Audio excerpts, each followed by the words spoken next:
दोस्तों आज की इस वीडियो में दोस्तों हम लोग साइंस का चैप्टर स्टार्ट करने वाला है प्रकाश का प्रवर्तन। और ये चैप्टर दोस्तों बहुत ही इंपॉर्टेंट होने वाला है आप लोगों के लिए। रिफ्लेक्शन ऑफ लाइट जो बहुत है इंपॉर्टेंट दोस्तों 2024 के लिए हम लोग बहुत ही इंपॉर्टेंट है हम लोग 2024 के लिए दोस्तों, है ना। और यहाँ पे देखिए आप लोगों को दोस्तों जो 2023 का क्वेश्चन दिया हुआ है, 2023 का जो क्वेश्चन आया हुआ है उस क्वेश्चन को हम लोग सेलेक्ट किए हैं और सेलेक्ट करके और आप लोग को बता रहे हैं कि ये कौन कौन सा क्वेश्चन आया है फर्स्ट सिटिंग में। एफएस मतलब फर्स्ट सिटिंग, है ना। देखिए ये सब फर्स्ट सिटिंग में है ना। कैसे आ रहा है हम लोग हर एक चीज़ को क्वेश्चन को देखेंगे। प्रकाश का प्रवर्तन का जितना भी ऑब्जेक्टिव क्वेश्चन होगा दोस्तों, प्रकाश का प्रवर्तन से जितना भी क्वेश्चन होगा हम लोग पूरा इस वीडियो में देखेंगे 2024 के लिए, ठीक है। आइए हम लोग देखते हैं फर्स्ट नंबर क्वेश्चन दोस्तों। देखिए फर्स्ट नंबर क्वेश्चन का हो रहा है कि किस दर्पण की फोकस दूरी चिन्ह परिपाटी के अनुसार ऋणात्मक मानी जाती है, ठीक है। ऋणात्मक चिन्ह परिपाटी मानी जाती है तो अवतल दर्पण का जो है ना फोकस दूरी एफ जो होता है हम लोग ऋणात्मक मानते हैं। एफ जो है क्या मानते हैं, ऋणात्मक मानते हैं। एफ कितना मानते हैं, ऋणात्मक होता है, निगेटिव होता है हम लोग का, ठीक है। सेकंड नंबर क्वेश्चन का हो रहा है दोस्तों हम लोग का कि अवतल दर्पण में आवर्धित काल्पनिक प्रतिबिंब बनाने के लिए वस्तु को कहाँ रखा जाता है। देखिए आवर्धित का मतलब होता है बड़ा, आवर्धन का मतलब क्या होता है, बड़ा, है ना। यानी अवतल दर्पण में अगर हम लोग हम लोग का बड़ा काल्पनिक प्रतिबिंब बनाना है तो प्रतिबिंब को, है ना, प्रतिबिंब को बनाने के लिए वस्तु को हम लोग कहाँ रखेंगे, है ना। तो वस्तु को हम लोग को कहाँ रखना पड़ता है, तो फोकस और ध्रुव के बीच में रखना पड़ता है। फोकस और ध्रुव के बीच में रखना पड़ता है। फिर नेक्स्ट क्वेश्चन कर रहा है हम लोग का दोस्तों कि एक अभिसारी किरण पुंज समतल दर्पण पर आपतित होती है तो परावर्तित किरण पुंज होगा। परावर्तित किरण पुंज होगा तो इसका हो जाएगा दोस्तों हम लोग का 3 नंबर का आंसर जो हो जाएगा हम लोग का दोस्तों 3 नंबर का हो जाएगा ए नंबर अपसारी होगा। क्या हो जाएगा, अपसारी हो जाएगा। और लास्ट में दोस्तों हम लोग पूरा क्वेश्चन को एक बार समराइज करेंगे कि आसानी से हम लोग का याद हो जाएगा। समराइज का मतलब होता है ऐसा बढ़िया क्वेश्चन, इंपॉर्टेंट क्वेश्चन पकड़ेंगे कि आसानी से आप लोगों को क्वेश्चन सब याद भी हो जाएगा, ठीक है। फिर नेक्स्ट कर रहा है कि किसी गोलीय दर्पण की फोकस दूरी 20 सेंटीमीटर है तो गोलीय दर्पण किस प्रकार की है ना। देखिए पॉजिटिव का कह रहा है 20 सेंटीमीटर है, पॉजिटिव में आ रहा है तो 4 नंबर का हो जाएगा दोस्तों हम लोग का 4 का बी नंबर होगा। पॉजिटिव हो रहा है, एफ जो है पॉजिटिव आ रहा है। देखिए ध्यान से फोकस दूरी अगर ऋणात्मक होगा, एफ बराबर ऋणात्मक होगा तो ये जो होगा अवतल दर्पण हो जाएगा। और वही देखिए यहाँ पे हम लोग का पॉजिटिव बोला है, फोकस दूरी पॉजिटिव है तो फोकस दूरी अगर पॉजिटिव आ रहा है तो कौन सा दर्पण हो जाएगा, अवतल दर्पण हो जाएगा, ठीक है। तो इसको ध्यान में रखिएगा। देखिए 2023 में पूछा हुआ कितना इंपॉर्टेंट है 2 क्वेश्चन, इसलिए दोस्तों आप लोग को बता रहे हैं कि एकदम सिंपल में इस क्वेश्चन को लास्ट तक देखते रहिएगा, बहुत ही आप लोगों के लिए बेनिफिट होने वाला है दोस्तों, ठीक है।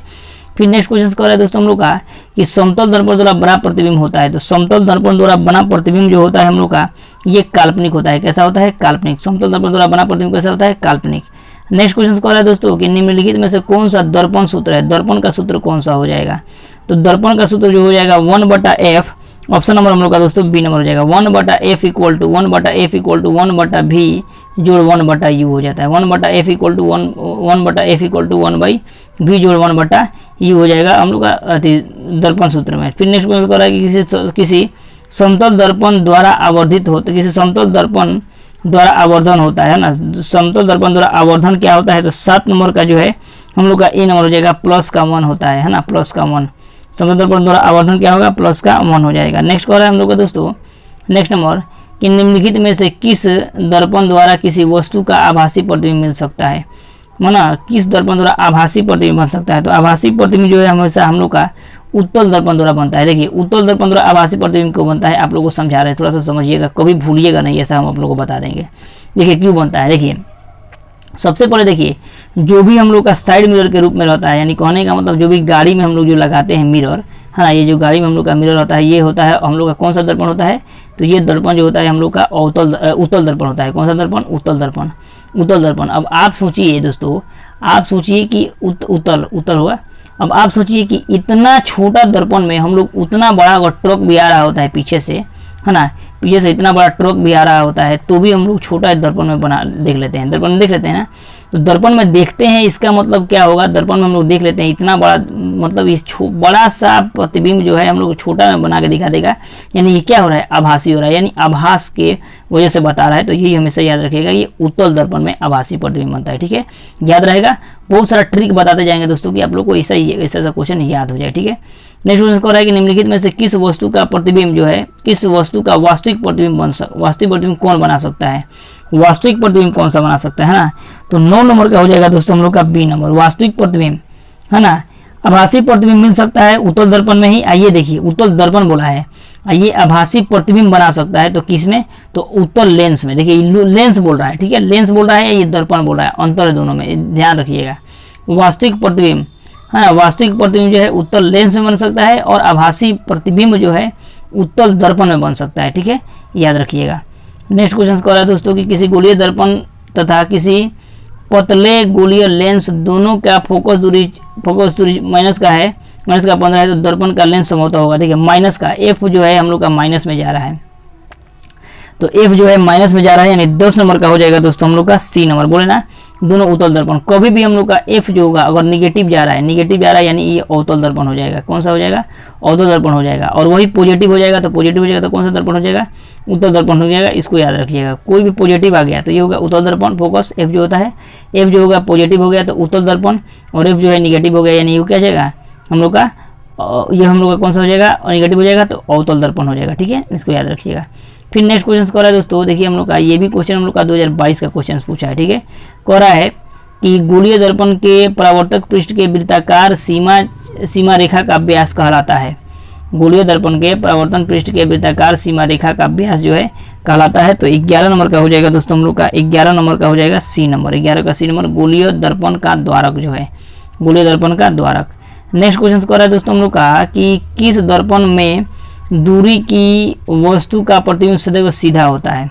किस दर्पण में दूर की वस्तु का प्रतिबिंब जो होता है सदैव सीधा होता है। दूर की वस्तु, अगर कोई भी दर्पण में हम लोग दूर भी कोई वस्तु रख रहे हैं तो प्रतिबिंब जो होता है सदैव सीधा होता है, तो ये हो जाएगा आपका 12 का डी नंबर, या तो समतल होगा या तो उत्तल दर्पण में जो होगा क्या होगा, हमेशा सदैव सीधा बनता है।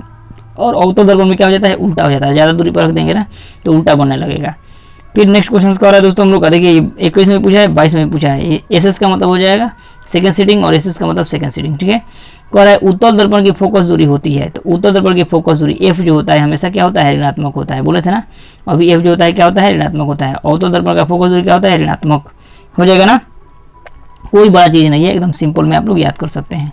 फिर नेक्स्ट क्वेश्चन कह रहा है कि किस दर्पण में हमेशा वस्तु से छोटा प्रतिबिंब बनता है। देखिए अभी बताए, इतना बड़ा ट्रक जो है हम एकदम सिंपल वे में इतना छोटा सा बाइक का जो है हम लोग का अगर लगा है, बाइक का अगर हम लोग का ये क्या कहते हैं मिरर लगा है, दर्पण लगा है, तो हम लोग देख सकते हैं किसमें, उत्तल दर्पण में देख सकते हैं ना। तो वही बता रहे हैं कि इसमें छोटा प्रतिबिंब बनता है तो उत्तल दर्पण में, और बड़ा प्रतिबिंब बनता है अवतल दर्पण में, और एक समान बनेगा समतल दर्पण में, ठीक है। नेक्स्ट क्वेश्चन कह रहा है कि दाढ़ी बनाने के लिए कौन सा दर्पण का प्रयोग करते हैं। तो देखिए दाढ़ी बनाने के लिए हम लोग प्रयोग करते हैं अवतल दर्पण का। किसका, अवतल दर्पण का। देखिए इसमें होता क्या है, देखिए ये 11 में, 15 में, 16 में, 17 में, 21 में है ना पूछा है, इसको ध्यान में रखिएगा। दाढ़ी बनाने के लिए हम आप लोगों को लास्ट में हर एक क्वेश्चन का बता देंगे कौन कौन कहाँ कहाँ होता है, एक बार बढ़िया से समराइज करा देंगे, ठीक है। इसको बढ़िया से इसलिए पढ़िए दोस्तों, अंतिम तक बने रहिएगा, तब जाके कुछ बहुत सारा क्वेश्चन समझ में आ जाएगा। देखिए इसमें होता क्या है कि देखिए दाढ़ी बनाने के लिए अवतल दर्पण में क्या होता है कि एक छोटा सा, अगर मान लीजिए यहाँ पे आदमी है ना, यहाँ पे मान लीजिए छोटा सा आदमी अगर बैठा है तो इसमें जो है बड़ा बड़ा प्रतिबिंब दिखाएगा कि एकदम बड़ा बड़ा प्रतिबिंब मतलब आदमी है। दाढ़ी जो है अगर छोटा सा भी दाढ़ी छूट जाएगा ना तो वो क्या होगा, आसानी से देख लेगा। इसलिए दाढ़ी बनाने के लिए हम लोग क्या करते हैं, अवतल दर्पण का प्रयोग करते हैं। फिर कह रहा है कि समतल दर्पण का फोकस दूरी होती है, तो समतल दर्पण का फोकस दूरी जो हो जाएगा 16 नंबर का जो हो जाएगा दोस्तों हम लोग का ए नंबर अनंत होता है। समतल दर्पण का फोकस दूरी अनंत होता है, समतल दर्पण का फोकस दूरी अनंत होता है। नेक्स्ट क्वेश्चन कह रहा है कि अवतल दर्पण के सामने वस्तु को कहाँ रखा जाए ताकि प्रतिबिंब जो है उल्टा, वास्तविक और समान आकार के बने, है ना। अवतल दर्पण के सामने वस्तु को कहाँ रखा जाए ताकि प्रतिबिंब जो है उल्टा, वास्तविक तथा समान आकार का बने, तो 17 नंबर का हो जाएगा दोस्तों हम लोग का, 17 नंबर का सी नंबर हो जाएगा। वक्रता केंद्र पर रखते हैं, वक्रता केंद्र पर, कहाँ, वक्रता केंद्र पर। नेक्स्ट क्वेश्चन कह रहा है कि उत्तल दर्पण से बना प्रतिबिंब काल्पनिक प्रतिबिंब होता है। उत्तल दर्पण से बना प्रतिबिंब जो है काल्पनिक प्रतिबिंब होता है। ये जो है प्रतिबिंब काल्पनिक होता है, तो 18 नंबर का हो जाएगा दोस्तों हम लोग का, 18 का हो जाएगा दोस्तों हम लोग का ए नंबर, सीधा एवं आवर्धित, है ना। अगर काल्पनिक प्रतिबिंब बन जाएगा तो सीधा और आवर्धित बनेगा, ठीक है।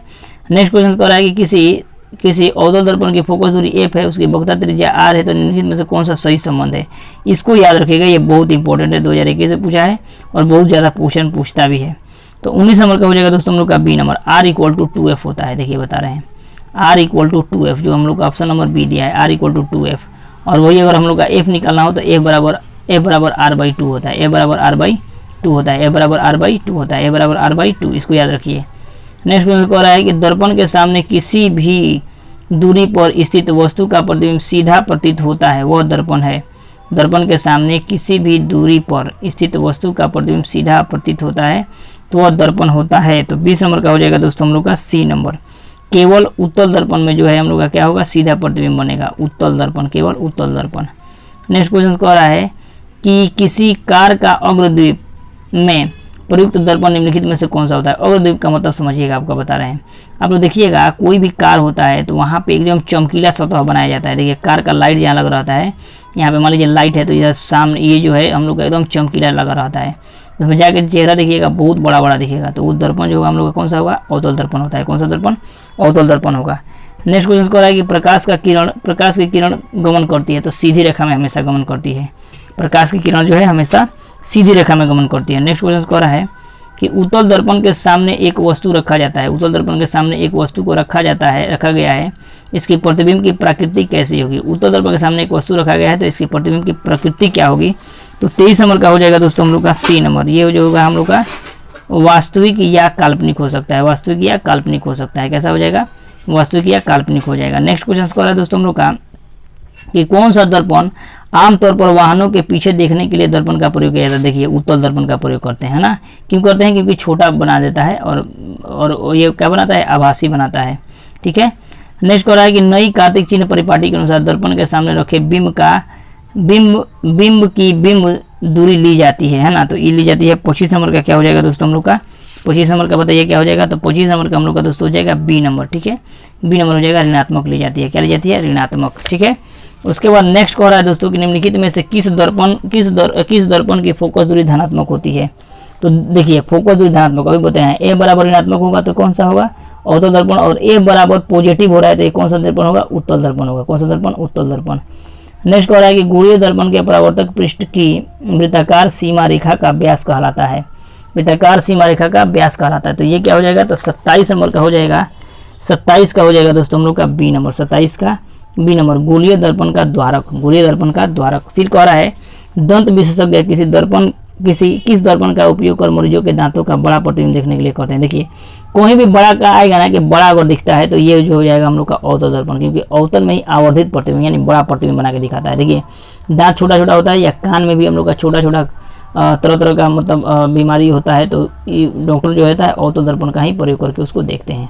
नेक्स्ट क्वेश्चन कह रहा है, नेक्स्ट क्वेश्चन कि यदि किसी बिंब का प्रतिबिंब का आवर्धन ऋणात्मक है तो उस प्रतिबिंब की प्रकृति क्या होगी, है ना। अगर यदि किसी बिंब का प्रतिबिंब का आवर्धन ऋणात्मक है तो उस प्रतिबिंब की प्रकृति क्या होगी। तो 29 नंबर का हो जाएगा दोस्तों, 29 नंबर का हो जाएगा दोस्तों हम लोग का ए नंबर, वास्तविक और उल्टा हो जाएगा। क्या हो जाएगा, वास्तविक और उल्टा हो जाएगा। ठीक है, वास्तविक और उल्टा बनाता है। नेक्स्ट कह रहा है कि निम्नलिखित में से कौन सा उत्तल दर्पण की फोकस दूरी है जिसकी वक्रता त्रिज्या 32 है। देखिए वक्रता त्रिज्या एफ बराबर हो जाएगा क्या, ए बराबर r/2 हो जाता है ना, ए बराबर r/2, तो ए बराबर r/2 यानी हो जाएगा हम लोग का दोस्तों 30 का सी नंबर हो जाएगा, यानी 32/2 यानी क्या हो जाएगा 16, यानी पॉजिटिव होगा। क्यों पॉजिटिव होगा, क्योंकि ये जो हम लोग का उत्तल दर्पण है। ठीक है, अगर उत्तल दर्पण है, अगर वही हम लोग का अवतल दर्पण होता तो क्या होता है, ऋणात्मक हो जाता है। कौन ऋणात्मक होता है, क्योंकि ए बराबर क्या होता है, ऋणात्मक होता है ना, फोकस दूरी ऋणात्मक होता है, इसको याद रखिए। नेक्स्ट कह रहा है कि प्रवर्तन के नियम से निर्धारित होता है, प्रवर्तन के नियम से निर्धारित होता है, तो इसका हो जाएगा दोस्तों आपतन कोण के बराबर प्रवर्तन कोण होता है। ठीक है, देखिए आपतन कोण के बराबर प्रवर्तन कोण कहने का मतलब ये जो कोण आ रहा है, अगर मान लीजिए यहाँ पे किरण आ रहा है तो ये भी इसी एंगल से जाएगा, मतलब यहाँ पे जितना डिग्री का, मान लीजिए यहाँ पे 60 डिग्री का कोण बन रहा है तो यहाँ पे भी 60 डिग्री का कोण बनेगा। वही कह रहा है कि आपतन कोण जो है प्रवर्तन कोण के बराबर होता है। ठीक है। नेक्स्ट क्वेश्चन कह रहा है हम लोग का, हवा या निर्वात में प्रकाश की चाल कितना होता है, 3 × 10⁸ किलोमीटर पर सेकंड होता है ना। 32 नंबर का हो जाएगा दोस्तों हम लोग का मीटर, किलोमीटर नहीं, 3 × 10⁸ मीटर पर सेकंड होता है, किलोमीटर नहीं, 3 × 10⁸ मीटर प्रति सेकंड होता है, किलोमीटर नहीं, है ना। ये नंबर हो जाएगा ऑप्शन नंबर।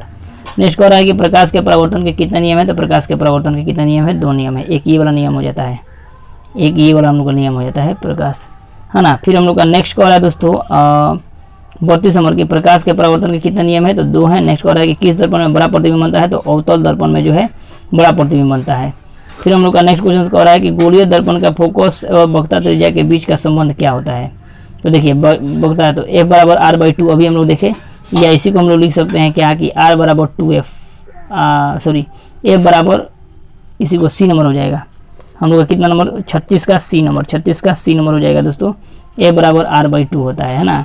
आर बराबर फिर क्या हो जाएगा, 2f हो जाएगा। आर बराबर 2f या ए बराबर आर बाई 2। सिंपली आप लोग याद रखिएगा क्या कि ए बराबर आर बाई 2, आर बाई 2, और वही आर बराबर पूछेगा तो यहाँ पे 2 खींच के ला दीजिएगा तो आर बराबर 2f हो जाएगा। ठीक है, आर बराबर 2f एकदम सिंपली याद रखिए।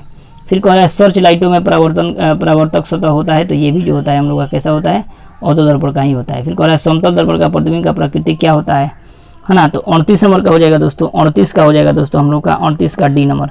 आभासी व बराबर होता है, आभासी होता है और बराबर होता है। मतलब समतल दर्पण में हमेशा देखिए नाक जितना बड़ा रहेगा ना आपका, उतना ही बड़ा इसमें भी नाक दिखाई देगा, है ना।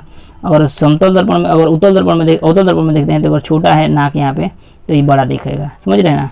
तो ऐसा ऐसा होता है, इसलिए इसमें समान प्रकार का दिख रहा है, बराबर दिखता है। नेक्स्ट में कह रहा है कि गोलीय दर्पण की फोकस दूरी और उसकी वक्रता त्रिज्या, गोलीय दर्पण की फोकस दूरी उसकी वक्रता त्रिज्या की क्या होती है। तो 39 का हो जाएगा दोस्तों हम लोग का, 39 का ए नंबर हो जाएगा, आधी होती है। सिंपली देखिए गोलीय दर्पण की फोकस दूरी उसकी वक्रता त्रिज्या की क्या होती है, यानी वक्रता त्रिज्या की फोकस दूरी जो है, फोकस दूरी उसकी वक्रता त्रिज्या की यानी आर बराबर आर की क्या होती है, आधी होती है। देख रहे हैं आर की क्या होती है, फोकस दूरी उसकी वक्रता त्रिज्या यानी आर की क्या होती है, आधी होती है। तो वही आधी माने हाफ, आर बाई 2, समझ रहे हैं ना। सेम टू सेम उसी तरह याद रखिएगा, आधी होती है, क्या होती है, ए बराबर आर बाई 2, यानी क्या होती है, फोकस दूरी त्रिज्या की आधी होती है। सिंपल। साइड मिरर के रूप में कौन सा होता है, तो साइड मिरर के रूप में जो है हम अवतल दर्पण का प्रयोग करते हैं। फिर सौर कुकर में भी अवतल दर्पण का ही प्रयोग करेंगे, सौर कुकर में अवतल दर्पण का प्रयोग करेंगे। अब हम लोग मेन क्वेश्चन को दोस्तों समराइज करेंगे कि एकदम सिंपल में हर एक क्वेश्चन को याद हो जाए। सिंपली हम लोग का एक संबंध जो पूछ रहा है, तो संबंध जो है ए बराबर आर बाई 2 कहते हैं या आर बराबर 2f कह सकते हैं। ठीक है, उसके बाद देखिए कौन कौन दर्पण हम लोग प्रयोग करेंगे, उसके लिए एकदम सिंपल हम बता रहे हैं। देखिए दाढ़ी बनाने के लिए हम लोग किसका प्रयोग करेंगे, दाढ़ी बनाने के लिए अवतल दर्पण का प्रयोग करेंगे, दाढ़ी बनाने के लिए अवतल दर्पण का, है ना। उसके बाद सड़क पर लगे सोडियम परावर्तक सतह के रूप में, लैंप के रूप, अगर लैंप परावर्तक लैंप के रूप में होगा तो ये उत्तल दर्पण का प्रयोग करते हैं, उत्तल दर्पण का, किसका, उत्तल दर्पण का। नेक्स्ट कह रहा है हम लोग का, नेक्स्ट दोस्तों हम लोग का अगर आँख के, कान के और नाक के उपचार के लिए डॉक्टरों किसका प्रयोग करते हैं, तो अवतल दर्पण का।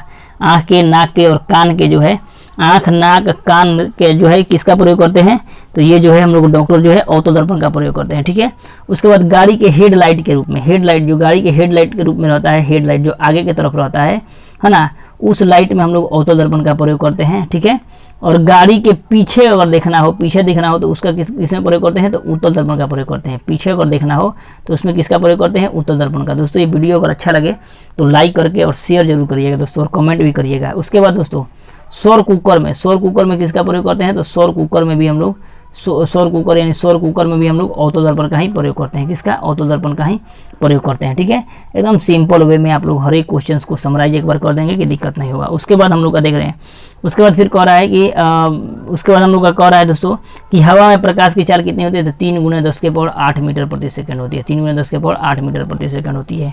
फिर हम लोग का एक और क्वेश्चन यहाँ पे दिया था कि समतल दर्पण का प्राकृतिक, समतल दर्पण का प्रतिबिंब की प्रकृति क्या होता है, तो ये जो होता है आभासी होता है और बराबर होता है, यानी आभासी होगा और बराबर होगा। कितना होगा, आभासी होगा और बराबर होगा, आभासी होगा और बराबर होगा। ये सब मेन इंपॉर्टेंट क्वेश्चन जो भी हम ले रहे हैं आप लोगों के लिए, एकदम मेन क्वेश्चंस ले रहे हैं जिससे आप लोग को याद हो जाए बढ़िया से। उसके बाद फिर कह रहा है प्रकाश के परावर्तन के कितने नियम है, तो प्रकाश के परावर्तन के कितने नियम है, तो प्रकाश के परावर्तन के दोस्तों 2 नियम होते हैं। कितने नियम है, 2 नियम है। उसके बाद आपतन कोण जो है परावर्तन कोण के क्या होता है, बराबर होता है। आपतन कोण ये जितना एंगल का बनेगा ये भी इतना डिग्री का बनेगा। ठीक है, कोई दिक्कत नहीं है, यहाँ तक सब चीज़ बढ़िया से समझ गए। उसके बाद फिर हम लोग का आएगा दोस्तों कि दर्पण का पूछेगा कि दर्पण का फॉर्मूला क्या होता है, तो 1/f = 1/u जोड़ 1/f होता है। ठीक है, या 1/v जोड़ 1/u, एक ही बात होगा। ठीक है, u भी, है ना, 1/f = 1/v जोड़ 1/u, एक ही बात होगा। ठीक है, इसको याद रखिएगा, बहुत बढ़िया, ये सब इंपॉर्टेंट चीज़ है। फिर हम लोग अगर लेंस में दे देगा, अगर लेंस का पूछेगा तो 1/f = 1/v - 1/u होता है। ये लेंस का फॉर्मूला, इसको याद रखिएगा। उसके बाद देखिए अवतल दर्पण का जो है, अवतल दर्पण का जो है पूछेगा कि फोकस दूरी क्या होता है। अवतल दर्पण का फोकस दूरी जो है हम लोग का ऋणात्मक होता है, धनात्मक होता है, ऋणात्मक होता है ना। उसके बाद हम लोग का उत्तल दर्पण का क्या होता है, फोकस दूरी, तो उत्तल दर्पण का फोकस दूरी हम लोग का पॉजिटिव होता है, उत्तल दर्पण का फोकस दूरी पॉजिटिव होता है। इसको बढ़िया से याद करिएगा, बहुत इंपॉर्टेंट है दोस्तों, है ना। अब और हम लोग का दाढ़ी बनाने के लिए किसका प्रयोग करते हैं, तो दाढ़ी बनाने के लिए हम लोग देख लिए कि अवतल दर्पण का ही प्रयोग करते हैं। उसके बाद संबंध जो है r इक्वल टू 2f या f इक्वल टू हम लोग r/2 कह सकते हैं, r/2 कह सकते हैं। उसके बाद फिर कह रहा है कि फोकस दूरी त्रिज्या की कितनी गुनी होती है, तो आधी होती है, क्योंकि यहाँ पे हम अभी बताएं f इक्वल टू r/2 होता है, तो ये क्या होता है, हाफ होता है, बताए ना। उसके बाद फिर हम लोग का कह रहा है कि हम लोग का जो है उत्तल दर्पण में जो है कैसा प्रतिबिंब बनता है, तो ये वास्तविक और काल्पनिक बनता है। वास्तविक या काल्पनिक बनेगा, वास्तविक और काल्पनिक बनेगा किसे, उत्तल दर्पण में हम लोग का वास्तविक या काल्पनिक बनेगा, ठीक है ना। उसके बाद फिर कह रहा है कि किसमें जो है छोटा प्रतिबिंब बनता है, तो छोटा प्रतिबिंब सबसे किसमें छोटा प्रतिबिंब बनता है, तो उत्तल दर्पण में छोटा प्रतिबिंब बनेगा, उत्तल दर्पण में छोटा प्रतिबिंब बनेगा। अवतल दर्पण में बड़ा प्रतिबिंब बनेगा, अवतल दर्पण में बड़ा प्रतिबिंब बनेगा, अवतल दर्पण में बड़ा, और समतल दर्पण में एक समान बनेगा, दर्पण एक समान बनेगा। तो हमको जहाँ तक विश्वास है दोस्तों कि बहुत सारा क्वेश्चन, हाँ उसके बाद एक और क्वेश्चन था कि प्रकाश जो है किस तरह गमन करती है, तो ये जो है सीधी रेखा में गमन करती है। तो हमको विश्वास है कि बहुत सारा क्वेश्चन आप लोग को याद हो गया होगा समराइज के थ्रू, है ना। तो दोस्तों अगर वीडियो आप लोग को अच्छा लगे तो प्लीज़ लाइक और कमेंट जरूर करिए, जिससे हम लोग भी मोटिवेट हो। और दोस्तों सब्सक्राइब जरूर करिए इस चैनल को। हर एक दिन आप लोग को एक चैप्टर से संबंधित बहुत सारा क्वेश्चन बता दिया जाएगा, जिससे आप लोग आराम से इसको याद कर सकते हैं। चलिए मिलते हैं नेक्स्ट वीडियो में, तब तक के लिए जय हिंद दोस्तों। वीडियो कैसा लगा कमेंट में जरूर लिखिएगा।